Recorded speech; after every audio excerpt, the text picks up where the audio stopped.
I think we're all sensitive to what a challenging time this is right now. And, we're all trying to do the right thing, stay home as much as possible. But also, I think it's important to take care of our physical and mental health. And a lot of times that's just, exercise is a great way to do that. And so that means getting outside, walking, walk the dog, go for a bike ride. The weather is really gorgeous right now. Um, and so we've been kind of keeping track of what that feedback from residents, and then also looking at what cities around the world have been doing and noticing that in order to help deal with some of the crowding in parks and on sidewalks, um, other cities have been having some success with opening up streets for walking or biking. And so we decided to look into it. The feedback has been mostly very positive. And so we were excited to do the first street yesterday out on 500 North, and we're excited to roll out streets in the next week or two.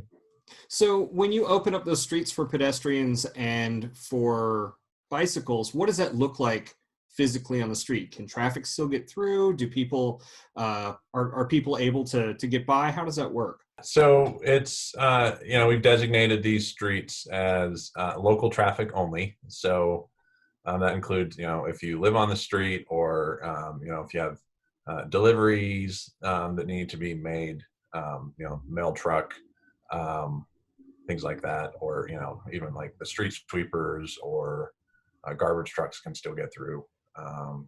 But it's just discouraging through traffic, and then encouraging those who are still driving on the street to really slow down. Can you explain the process of what streets, why you chose the streets you did to open in the first place, and what streets we can expect in the future, and how you came to those decisions? Internally, as a team, had staff take a look at things like trying to avoid streets that would maybe be routes for ambulances.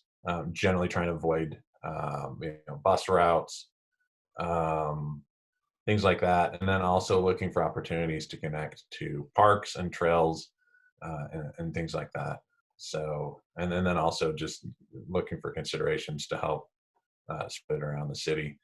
So, other streets that we're looking at would include like Emory down in Poplar Grove, or based on the survey that we sent out, 6th East, 8th East were really popular. So we'll be opening up sections of those, Stratford Avenue,